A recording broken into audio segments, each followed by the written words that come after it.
Welcome to video 7.2, part 2, two sample significance tests.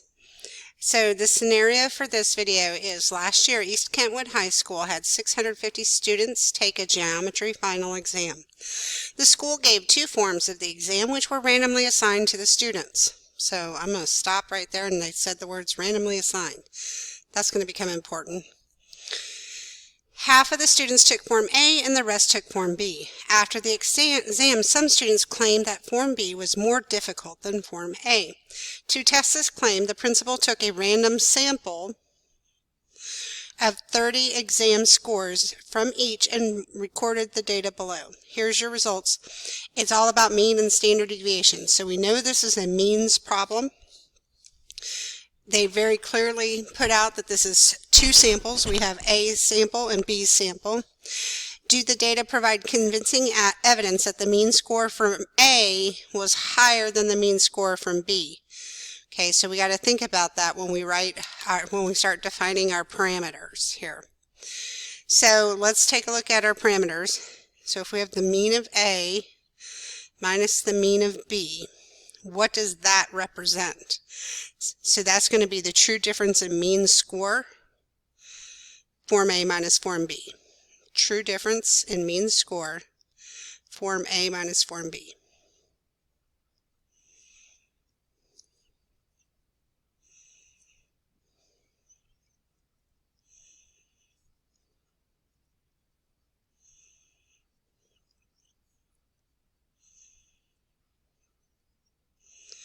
Okay, so we defined what A and B stand for here by putting them in our parameter, and that lets your reader know the direction that you're going to be subtracting. So our null here will be that there is no difference. So Form A, the mean of Form A minus the mean of Form B will be 0. Our alternative, now go back to look at the question. So we're still going to have this, mean A minus mean B. We want to know if Form A was greater than B. So if we're going A minus B and we want A to be greater, that means all our answers should be positive. So greater than 0. Okay, and it says use alpha 0.01. So alpha 0.01. They want to make it really hard to reject here. Let's see, what else do we have? We have all of our statistics here, so I'm not going to rewrite them. The one thing I'm going to do here is mean A minus mean B is 73.4 minus 68.6. So we have a mean difference of means of 4.8. Let's move on to our plan. It is two sample. We are having a t-test because this is for means. So we'll say t-test and then go back to your parameter for mu A minus mu B.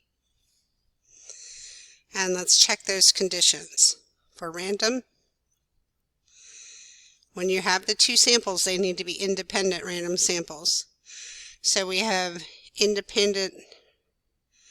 two independent random samples.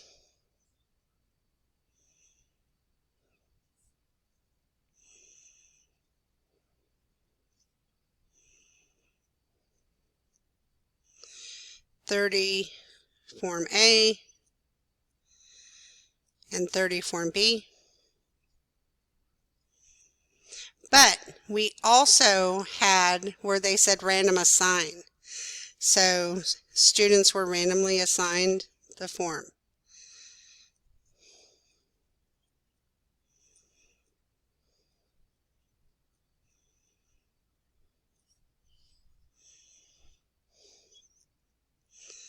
All right, so this is one of the few cases where we have not only random sampling, but also random assigning. So we want to mention both of them. We do not need to check the 10% because of the randomly assigned. Okay, and then for our normal, we have to check it for both samples.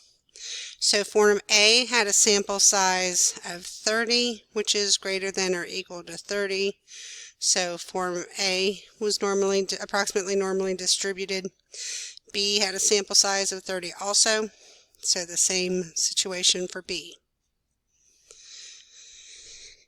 Okay, so we have our conditions. Let's go to our do. We said it's approximately normal, so I'm going to draw my normal curve. It's normal with a mean at 0, which is where it should center. Oh, it's not normal. It's really a t. So let's change that. It's a t distribution with a degree of freedom. It's 1 less than the largest sample size, or smallest sample size. So it's going to be 29. Okay, oh, we caught ourselves there. So we got a difference in means of 4.8. So that's going to be over here somewhere, 4.8, and we want to know what's the probability of being that far or greater. All right. Let's set up our t-test to get our test statistic. So to get our t, you'll take the 73.4 minus the 68.6 minus the claim, which will be 0, and divide it by, even though we're finding the differences, remember you add the variances. The standard deviation here is 12.9, so I'll square it to make it a variance, divided by 30, plus the standard deviation of 15.4, I'll square it to make it a variance, divided by 30 also. When I calculated out this standard error, it wouldn't matter. If this was normal, we would need to put it up here, but it's not normal, so it's a t-distribution. And I got a t-score of 1.31. Using table B for the t-distribution, I got a p-value of 0.05 to 0.1. Now, if you do this in the calculator, let me give you a tip. It's going to ask you if you want to pool, and you're always going to say no. So when using your calculator,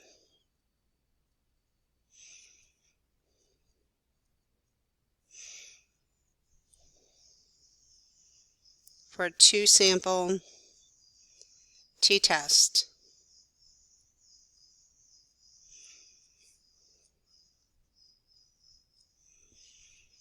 never use pooling.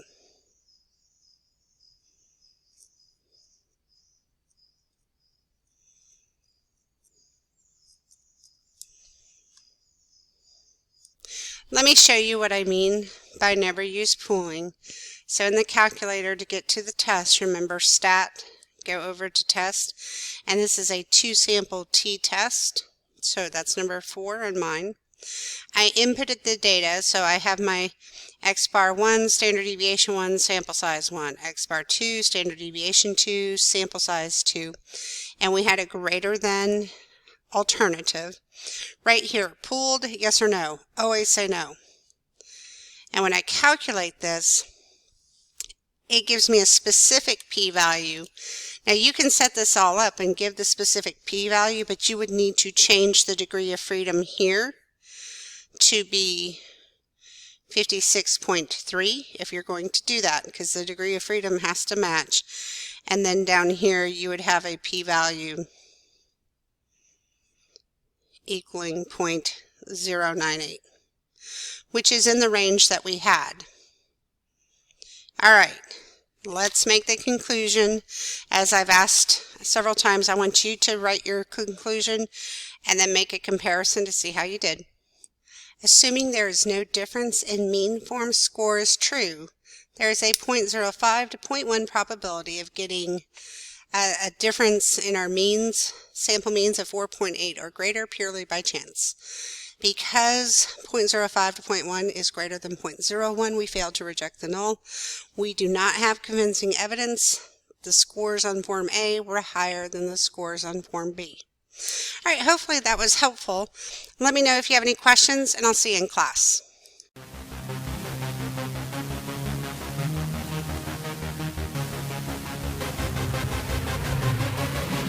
Yeah.